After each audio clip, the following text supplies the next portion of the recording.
आदि सागर सुधी गुरु हैं हितैषी। शुद्धात्म में निरत नित्य हितोपदेशी।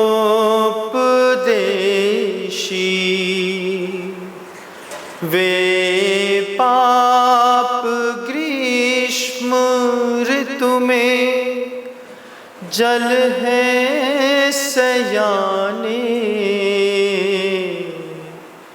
पूजूं उन्हें सतत केवल ज्ञान पाने।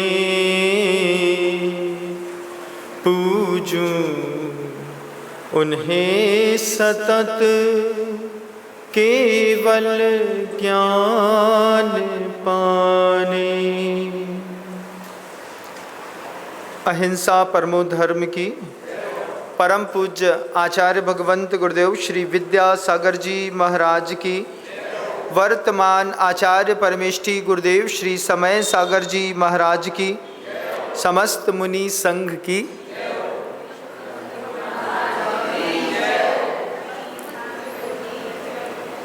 घर के अंदर शादी का माहौल चल रहा था। ज्योतिष लोग आकर के बैठे, चर्चा चल रही थी कि शादी कब करनी है, कौन सी तारीख शुभ रहेगी। घर वालों के अपने एक्सक्यूज थे, संडे का दिन ले लो, संडे के दिन, और वो भी थोड़ा सा ऑड डे में ले लो। होटल रेस्टोरेंट कैटरिंग वाले सस्ते में मिल जाएंगे।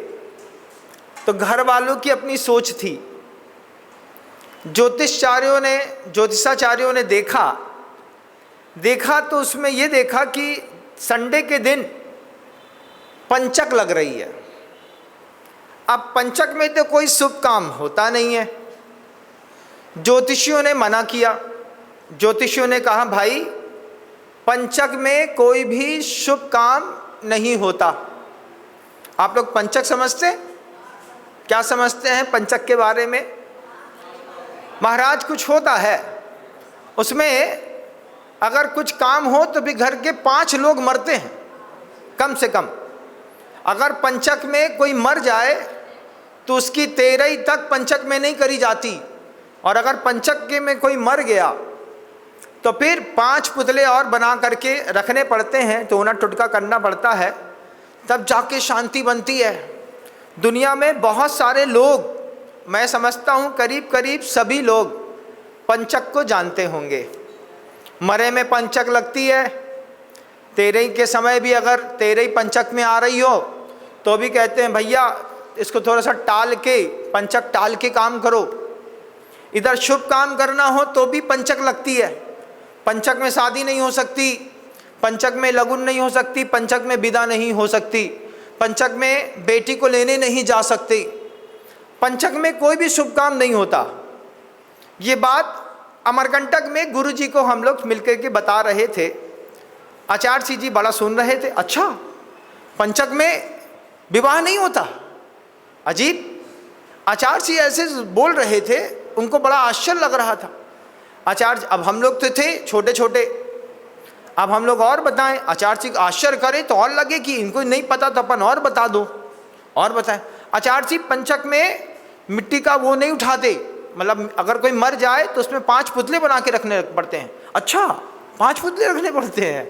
आचार्य जी यहाँ से आश्चर्य करें, हमको लगे आचार्य जी को कुछ ना पता।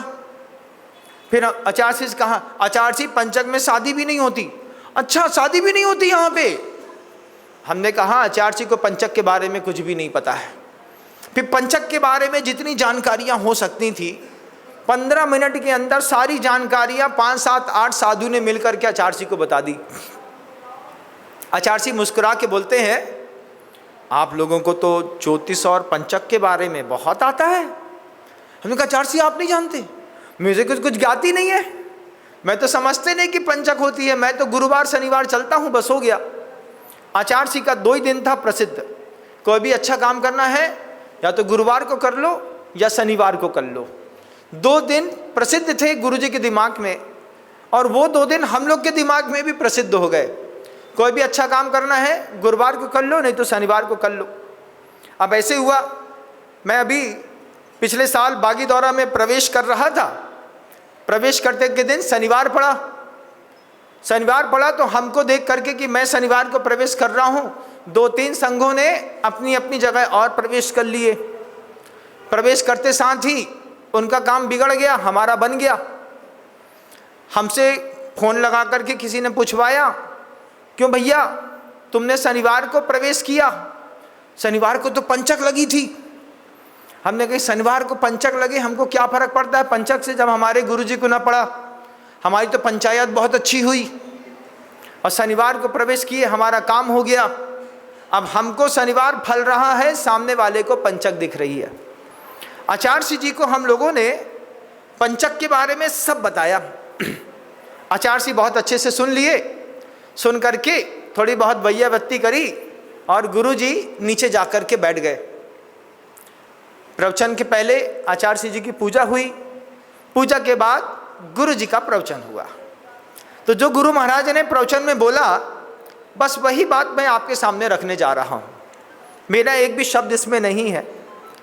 आचार्य जी पहुँच करके बोलते हैं, आप लोग पंचक के बारे में जानते हैं?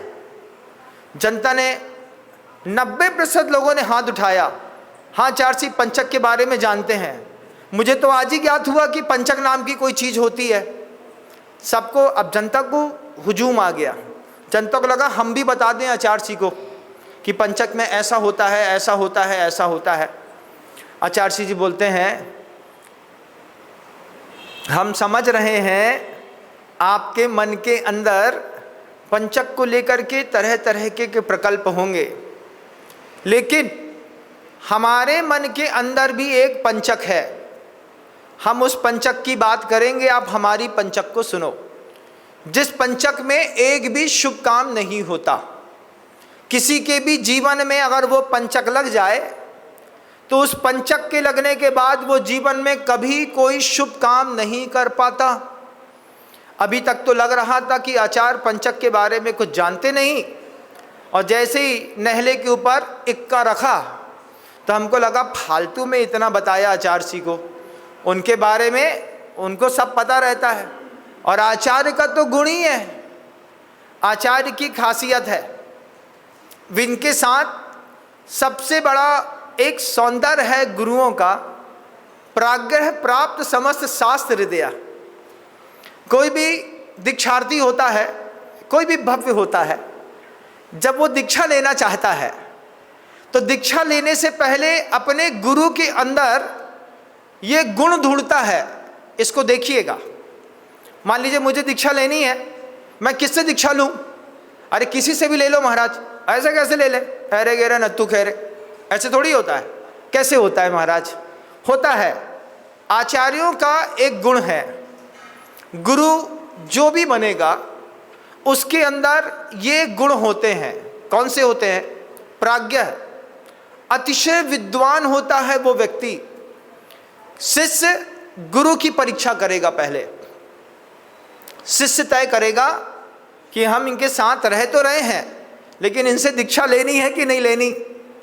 लेनी है तो सामने वाले जो दीक्षा जिससे लेना चाहते हैं उसके अंदर सामर्थ्य हो। सबसे पहली बात प्राज्ञ हो, अतिशय विद्वान हो, उसको आगम ग्रंथों की हर एक भाषा आती हो, किसी भी बात में फूं फां करके भगाने की उसकी आदत ना हो। पहला गुण है प्राज्ञ। दूसरा, प्राज्ञ प्राप्त समस्त शास्त्र हृदय। जितने भी शास्त्र हैं उन सारे के सारे शास्त्रों का वो ज्ञाता होता है।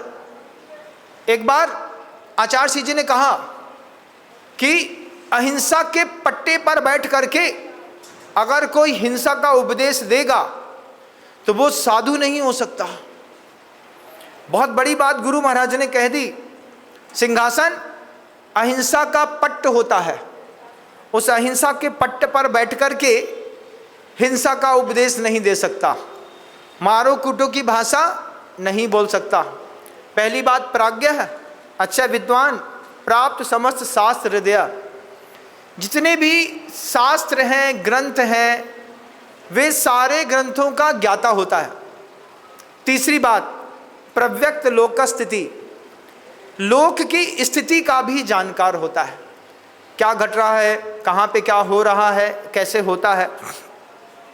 हम लोगों को लगा कि आचार्य जी पंचक के बारे में नहीं जानते, लेकिन ये धारणा बाद में गलत निकल गई, क्योंकि आचार्य के तो गुण ही है, प्राज्ञः प्राप्त समस्त शास्त्र हृदय प्रव्यक्त लोक स्थिति प्रास्तास है, आशा से रहित होते हैं।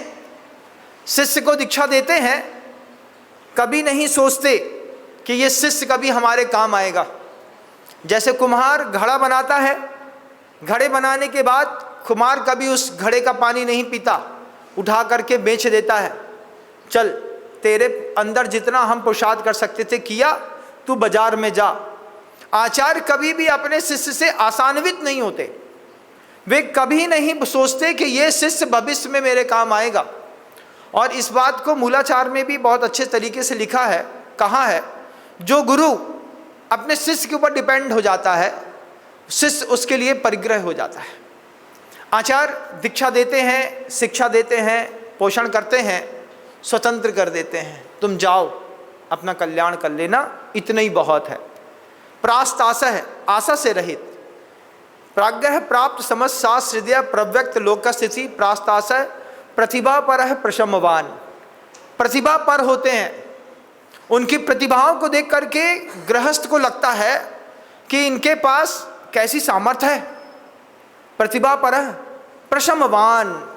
उसके बाद उनकी शांति गजब की होती है।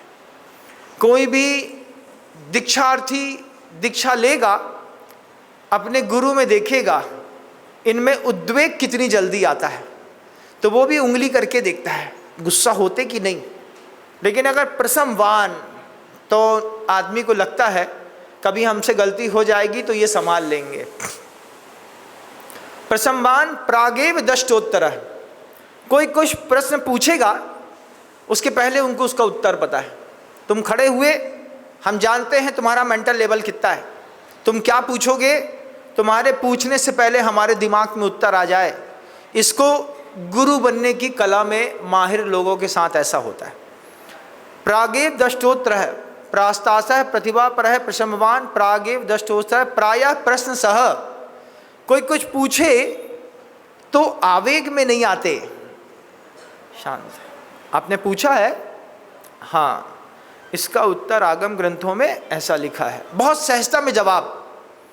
प्रशमवान प्रागे प्रायः प्रश्न है। फिर कहते हैं प्रभु बड़े होते हैं पर मनोहारी, उनका शरीर इतना सुंदर होता है कि उनके शरीर को देख करके लगता है कि गुरु तो बस इन्हीं को कहते हैं।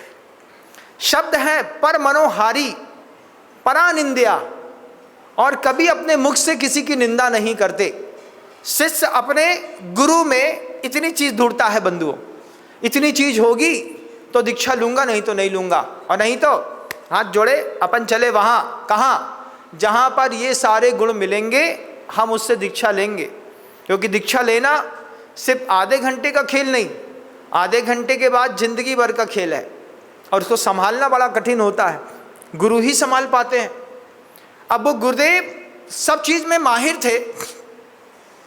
हम लोगों को लगा कि गुरुदेव पंचक के बारे में नहीं जानते। आचार्य जी ने सबके मुख से सब सुन लिया। सुनने के बाद गुरुदेव कहते हैं 5 पंचकों के बारे में आप सबको बताऊंगा। उन 5 पंचक जिसके जीवन में आ जाती हैं उसके हाथ से कभी भी कोई शुभ काम नहीं हो सकता। हम लोगों ने पलट के देखा, हमने कहा पंचक में तो 5 मुर्दे जलाए जाते थे, 5 पुतले जलाए जाते थे, 5 जगह खीर रखी जाती थी, 5 जगह पंजीरी बांटी जाती थी, 5 लोगों को दान किया जाता था। आज आचार्य जी एक नए पंचक की व्यवस्था बता रहे हैं, सुन लिया। सबसे पहले है प्रादोषिकी पंचक। शब्द को गौर से सुनिएगा। आगम ग्रंथों में तत्वार्थ सूत्र पढ़ेंगे, 6वां अध्याय पढ़ेंगे, उसमें 25 क्रियाओं का वर्णन है। उस 25 क्रियाओं में से 5-5 की ग्रुप में 5 पंचक बने हैं। उसमें आचार्य जी ने एक पंचक उठाया एक पंचक उठा करके कहते हैं प्रादोषकी पंचक। सबसे पहला प्रादोषकी क्रिया होती है, आपके मन के अंदर क्रोध कसाय उत्पन्न हुई, कसाय उत्पन्न हुई, ऐसा समझिए। आपके मन के अंदर क्रोध पैदा हुआ, या फिर आपके मन के अंदर लोभ पैदा हो गया, या आपके मन के अंदर मान या माया, चार में से कोई एक कसाय पैदा हो जाए। उस कसाय के पैदा होने के कारण आपके मन के अंदर दुष्प्रवृत्तियों का जन्म हो गया। क्रोध के कारण मन सोचने लगा, क्या सोचने लगा? क्रोध आ गया है, तेरे को देख लेंगे, अब क्या करेंगे तेरे साथ, क्या करेगा तू मेरे साथ, क्या करेंगे, तेरी तो वो बैंड बजाएंगे कि तू जिंदगी भर याद रखेगा। अब वो अंदर ही अंदर जो है क्रोध के चक्कर में किसी की बैंड बजाने के लिए दिमाग में सोच रहा है। और फिर पैशून्यम, दूसरा शब्द आचार्य ने लिया है कि क्रोध का उदय आ गया, लोभ का उदय आ गया, शुभ काम नहीं हो सकते। जिसके भी मन में लोभ का उदय है उससे शुभ काम नहीं हो सकता। कितनी शादियां तो इसी चक्कर में टूट जाती हैं। क्या है, एक बुलेट और चाहिए है और 12 तोला सोना तो लड़की को देना ही पड़ेगा। अच्छा 12 तोला सोना मांगते हैं, ठीक है। उसके बाद लड़के को 1.5 तोले की चैन है और ससुर साहब को 1 तोले की, सास को 1 तोले की। 3 बिटियां हैं, उनको पौन तोले की भी दोगी तो चल जाएगी। और एक बिटिया दामाद है, उनको आधे तोले की और चाहिए है। क्या है, लोभ उदय में आ गया। लोभ उदय में आने पर संबंध पक्का हुआ, अच्छी लड़की है, सब परिवार है, लेकिन लड़के के माता पिता लड़के को कैश करने में लगे हैं। फोन करके धीरे से माँ बोलेगी, हाँ वो तो हमने ऐसे फ़ोन किया कि हमारी लाडो अच्छी है कि नहीं, हम ये कह रहे थे कि जो 2 नंबर वाले लाला जी हैं ना, उनको आधा तोला सोना, 1 चैन और उनके लिए भी कर देना, घर के दामाद माने जाते हैं, अंगूठी भी मानदान में लगती है। हाँ भैया, आधा तोला सोना की चैन और 1 अंगूठी कर दी। अब उसको दिखाने पर क्या बोलती, ये भाई जो तो 18 कैरेट की है, हमें तो 22 कैरेट की चाहिए। अच्छा, तुम्हारी आंख में इतना पैनापन है कि तुम 18 और 22 कैरेट हाथ में रखते साथ समझने लगे। तुमको चाहिए है तो तुमको 18, 20 और 22 कैरेट दिख रहा है, और देते समय चांदी की चैन में सोने की गोल्डन पॉलिश करवा के टंगवा दी गले में। वो तो 3 साल बाद पता चली कि हमारी सास ने हमारे साथ फ्लर्टिंग करी थी। ये क्या है, प्रादोषकी क्रिया। लोभ के उदय में आने के कारण आपके मन के अंदर दुष्प्रवृत्ति या पैशून्य पैदा हो गया। या तो हम चुगली कर दें, या तो हम आपके बारे में बुरा सोचें, या आपका अहित करें। पहली पंचक का पहला पुतला है प्रादोषकी क्रिया। आप भी इस बात को अच्छे से समझिएगा। लोभ का उदय आ जाए तो संबंध टूट गया। किस बात में टूट गया? अरे महाराज, इतना लोभी परिवार था, हम लच्ची को 12 तोला सोना दे रहे थे, अब वो कहते हैं 12 का 20 करो, इसको 1 चैन, इसको 1 चैन, इसको 1 चैन, इसको 1 चैन। हमने कहा भैया जो 2 लाख रुपया पकड़ो, जितनी चैन आती है सब खरीद लेना, हमको बेचैन मत करो। उनने कहा अरे हम थोड़ी खरीदेंगे, आप ही को खरीदना पड़ेगा। जब लड़के वाले लुटेरे हो जाएं तो लोभ कसाय के उदय के कारण प्रादोषकी क्रिया हो गई। शुभ काम होना था, छूट गया। क्रोध के कारण भी ऐसा ही होता है, शुभ काम होना था, छूट गया। गुस्सा आ गई, काहे गुस्सा आ गई? बस दामाद जी घर के अंदर आए, उनको गिलास नहीं पूछी पानी की, लाला जी आए हैं पानी पूछ लो, इतने में गुस्सा आ गई। ओहो, नाक में बिल्कुल तुंकारी बाई के जैसे नाक में गुस्सा लेके लाला जी चल रहे हैं। कहाँ देखा तुमने अपने लाला जी के अंदर है? कैसे शादी कर दी अपने बिटिया की उस घर में? बड़ा मानी है, क्रोधी है, मायावी है। एक मायावी आ गए। मायावी कैसे आ गए? फूफा जी हैं। वैसे तो फूफा जी को कुछ चाहिए नहीं है, बस गुटखा और शराब के शौकीन हैं। तो गुटखा मिल गया, हाँ क्यों तुम्हारी मम्मी ने दाल बना दी क्या? नहीं अभी नहीं बनी। हाँ तो हम सोच रहे थे यार कि तुम्हारी मम्मी के हाथ की दाल बहुत अच्छी है, खा लो भैया। अब उसके बाद दाल बनाते बनाते बोलते हैं ये दाल हमारे घर में कब बनेगी? अब बहुत संकोच बोलते हैं अरे लाला जी अबे तो इधर खा लो, फिर बाद में तुम्हारे घर में आके भी बना देंगे। मायाचारी बोलते हैं फिर बाद में कहते हैं अरे यार भाई, वो भाभी के हाथ में हमने कंगन देखा लेकिन तुम्हारी बहन के हाथ में नहीं है, अगर तुम्हारी बहन के हाथ में भी आ जाए तो कितना अच्छा रहेगा। अब समझ रहे हैं लाला जी अपनी घरवाली के लिए अपने साले से बोल रहे हैं कि जैसा तुम्हारी पत्नी के हाथ में कंगन है इतना हमारी अपनी बहन के हाथ में भी दे दो। हमको तो कुछ चाहिए नहीं, हम तो बहुत निर्विकल्प आदमी साधु सद्दन संत हैं, अपनी बहन को दे दो तुम। संबंध टूटते हैं कि नहीं टूटते? बोलो, टूटते हैं। ये क्रोध, मान, माया और लोभ, इन चार के उदय में आपके मन के अंदर दुष्प्रवृत्तियों ने जन्म लिया, या आपके मन के अंदर चुगली का भाव हुआ, या आपके अंदर किसी विशेष प्रकार के और ईर्षा मात्सर्य के भाव हुए और शुभ काम आपके हाथ से गायब। पंचक लग गई। पंचक में पहली पंचक प्रादोषिकी क्रिया हो गया, बहुत अच्छे। अब दूसरी, उसके बाद आती है कायिकी क्रिया। प्रादोषिकी क्रिया तो मन के अंदर हुई, अब इसमें कायिकी क्रिया, आवेश में आ गए, लोभ के आवेश में आ गए, हम 1 रुपये ना देंगे चाहे कुछ हो जाए, तो आवेश में आने के कारण उत्पात मचाने लगे। उत्पात मचता है, क्रोध कसाय में घर के अंदर उत्पात मचा क्या आपके यहाँ? नहीं मचा, नहीं मचा। बहुत शरीफ है आप लोग, स्वर्ग में रहते हैं क्या? पंचम काल में ऐसा कोई घर ही नहीं है भैया जिसके घर के अंदर झगड़ा ना हुआ हो।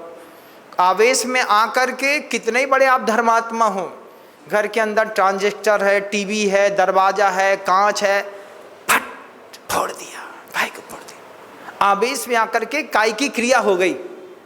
कायिकी क्रिया में काया भी चली गई और सामान भी चला गया।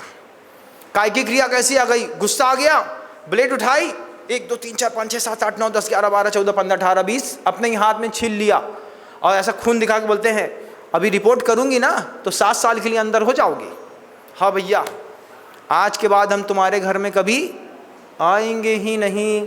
भाई बहन में झगड़ा है इस बात को लेकर के, बहन कहती है भाई से आज के बाद तुम्हारे घर के अंदर पैर नहीं रखेंगे। प्रादोषिकी क्रिया है या फिर कायिकी क्रिया है। 2 क्रियाएं, 2 पंचक हो गई। तीसरा अधिकरणी क्रिया। 6वें अध्याय का तत्वार्थ सूत्र पढ़िएगा, 25 क्रियाएं आपको वहां पे मिलेंगी, उसमें सिर्फ 1 पंचक की आपके सामने व्याख्या कर रहा हूं।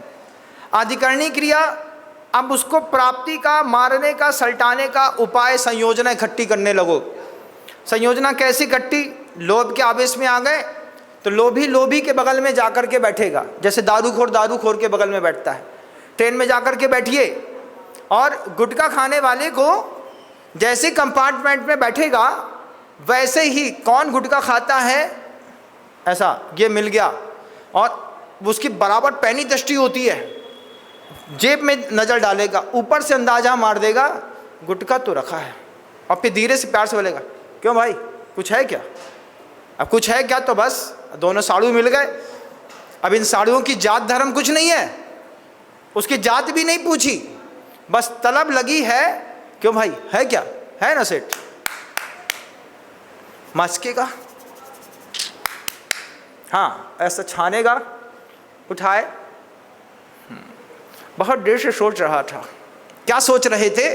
कि थोड़ा सा मिल जाए। क्या हुआ? अधिकरण इकट्ठा कर लिया, सामान इकट्ठे कर लिए। लोभी ने लोभ के अधिकरण इकट्ठे कर लिए, मायावी ने माया के, क्रोधी ने क्रोध के, मान कसाई वाली ने मान के, और बगल में जाकर के उसके बगल में बैठ गए। क्यों? अब एक आदमी बैठा है, दूसरा आकर के बैठ गया। क्या हुआ? और दिमाग खराब कर दिया यार, किस बात के लिए? और वो अपने आप को क्या समझती है? क्या समझती है भैया? अच्छा घर है, और जैसे उसको लगे कि हमारा समर्थन करेगा, फिर तो निंदा पुराण इतना लंबा इतना लंबा इतना लंबा। कितना लंबा? 9 बजे से बैठे थे, 11:15 बज गया, सबने खाना खा लिया। अरे रुक जा, अभी खा लेते हैं, क्या खा करेंगे खा करके, पहले हमारा पुराण तो बच जाए। अधिकरणी क्रिया, अधिकरण इकट्ठे कर लिए। तीसरा पंचक, पहला पंचक क्या नाम? प्रादोषिकी क्रिया। दूसरा पंचक कायिकी क्रिया। तीसरा पंचक अधिकरणी क्रिया। चौथा पंचक परितापकी क्रिया। अब क्या करें? जुगाड़ कर लो, जुगाड़ करके अब उसके को ताप पैदा करो, उसको दुख देने की व्यवस्था भी तो बनानी है। हम दुखी हैं, हमारे दुखी होने से क्या हो जाएगा जब तक हम तुमको दुखी ना करें, हैं? अब हम तुम्हारे पीछे पड़ेंगे। अब क्या करेंगे? अब हम सीधे तो आएंगे नहीं, अब हम इनडायरेक्टली बोलेंगे, बोल देना उससे, है ना, कि तुम्हारे घर के अंदर पैर न रखेंगे। अब क्या है, हम तो बोलेंगे नहीं, और दूसरे से बुलवाया, दूसरे से बुलवा करके पूरी व्यवस्था बना दी। ए भाई, वो तुम्हारे बारे में ऐसा ऐसा बोल रहे थे, तुम इतनी लोभी हो, इतनी मान कसाई वाली हो, तुम्हारे घर में इतना है, कितना लोभ है तुम्हारे। भैया घर में है तो सब तुम्ही को दे दें क्या? नहीं, कितना लोभ है। आधा आधा तोला चैन की बात करी थी, तुम आधा आधा तोला में बेचैन हो गए। उनने देखो अपने लड़के को IIT कराया है, बंगला है, उनके घर में एक लिम्बोर्नी कार है, जगवार खरीदने वाले हैं, 5 नौकर काम करते हैं, दे देती आधा तोला सोना, क्या बिगड़ता है तुम्हारा, है ना? तो एक अपना मीडिएटर भेज दिया, वकालत करने वाला। वकालत करने वाला इधर का पूरा जहर इधर पे उगल करके आ गया। वो संतुष्ट है, वकील संतुष्ट है। किसको दुख है? जिसके मुंह में जहर उगला गया है। आपके मुंह में भी जहर उगला गया क्या कभी? नहीं। किसी ने आपसे कुछ नहीं कहा, या तुम्हारे पापा हमारे बारे में ऐसा बोल रहे थे, ऐसा कुछ कान में कोई जहर नहीं उगला क्या? तुम्हारे घर के आसपास कोई सड़े कान का कुत्ता कुतिया नहीं है? सड़े कान के होते हैं ना, जिनका काम है कान में उल्टी करना। जैसे वो मिकी माउस होता है ना, तो मिकी माउस में क्या होता है, कान में जाएगा वाह वाह वाह वाह कर दिया। ऐसे ही कुछ लोग होते हैं, सबके सामने तो कुछ नहीं करेंगे, कान में जाकर के ऐसी उल्टी करेंगे, पूरा उल्टी करके अब आके रिलैक्स, क्या हुआ, पेट हल्का हो गया, सेठ बहुत काम निपटा के आ रहे हैं, पारिताप की क्रिया करके आ रहे हैं, इतनी बातें बोली हैं, अब दिन भर उसको खाना नहीं पचेगा। उसको दुख होने पर इधर पर बड़ा आनंद आ रहा है, पारिताप की क्रिया। फिर 5वां अंतिम पंचक में अंतिम पंचक है, जिसको कहते हैं प्राण व्यपदापनी क्रिया। प्राण का व्यपरोपण हो जाए, तुम्हारी बात को, तुम्हारी क्रिया को, तुम्हारे भाव को सुनकर किसी का शरीर का बल टूट जाए। सोचना आप, आपकी बात बोलने से किसी का मनोबल टूट जाए। सुशांत सिंह राजपूत को जो सुसाइड की थी उसने, उसके पहले किसी ने उसका मनोबल तोड़ा होगा। क्या हुआ? प्राणातिपात की क्रिया है, किसी ने उसका ऐसा मनोबल तोड़ा, ऐसा मनोबल तोड़ा कि वो जिंदगी जीने का हौसला हार गया, कूद करके मर गया। प्राणातिपात की क्रिया पंचक में अंतिम पंचक है। हर पंचक, एक पंचक दूसरे पंचक से जुड़ी हुई है, और ये चारों पंचक चारों कसाय के साथ होती है। वो लोभ कसाय के साथ भी 5 पंचक होती हैं, क्रोध के साथ, मान के साथ, माया के साथ। अब आप सोचिए कि आपको कौन सी पंचक लगी कि नहीं लगी। आपको पंचक लगी है क्या? महाराज हमको पंचक नहीं लगी। हमको क्यों पंचक लगेगी? हमको तो पंचक मुक्त परिवार है हमारा, हमारे यहाँ से सब शुभ काम होते हैं। एक टेस्टर लगाएंगे ना तो एक आदमी ना दिखेगा यहाँ पे। शुभ काम करने के लिए पंचक मुक्त आदमी चाहिए। प्राणातिपात की क्रिया, मन बल तोड़ दिया, ऐसा मन बल तोड़ा कि उसने उठ करके आत्महत्या कर ली। किसी की काया का बल टूट गया, ऐसा बोल के आए, सुनता रहा, सोचता रहा, घूमता रहा, घूमते घूमते घूमते घूमते हार्ट अटैक आ गया। क्या हुआ? बाबूजी की पसीना आ रहा है, हाथ में दर्द हो गया है। क्या हो गया? अभी झगड़ा हुआ था आधा घंटा पहले, बड़े भैया सुना रहे थे बाबूजी को, हार्ट फेल हो गया। आपके बोलने से किसी का काया का बल टूट जाए, आपके बोलने से किसी के मन का बल टूट जाए, आपके बोलने से किसी के वचन का बल टूट जाए। वचन का बल कैसे टूट जाए? मेरे साथ हुआ। एक साधु है, पहले बहुत अच्छा बोलता था, गजब का बोलता था, गजब का। वो बोलता था तो 100-100 लड़के तैयार खड़े मिलते थे। अचानक पता नहीं क्या हुआ उसके जीवन में, उसने ऐसा मुंह बंद किया, मौन साधा। पिछले 5 साल से देख रहा हूं, एक शब्द नहीं बोला वो साधु। जब कभी उससे मिलता हूं, पूछता हूं, महाराज सब ठीक है? सब ठीक है, अच्छा चल रहा है, अच्छा चल रहा है। उपदेश नहीं देते, क्या करना उपदेश देकर? शांत बैठा है, ज्ञान ध्यान तपा रखता। क्या हो रहा है? किसी के संवेदना, किसी की बातों से अगर किसी का वचन बल टूट जाए, बोलने की इच्छा ही मर जाए, ऐसा लगे कि अब हमको जीवन में कभी कुछ बोलना ही नहीं है। घर के अंदर आए, चुपचाप रोटी खाए चला जाए। उनसे पूछो, बोले ये बौरा है हमारे घर के, बौरा बोल दो उसके मुंह में, उसके बाद भी वो कुछ नहीं बोलता। शाम, क्या हुआ, क्या हुआ, कुछ हुआ क्या? नहीं, कुछ नहीं हुआ। थाली दे दो, चुपचाप खाएगा, रखेगा, चलता बनेगा, लेकिन दर्द तो है ना अंदर, नहीं है? है।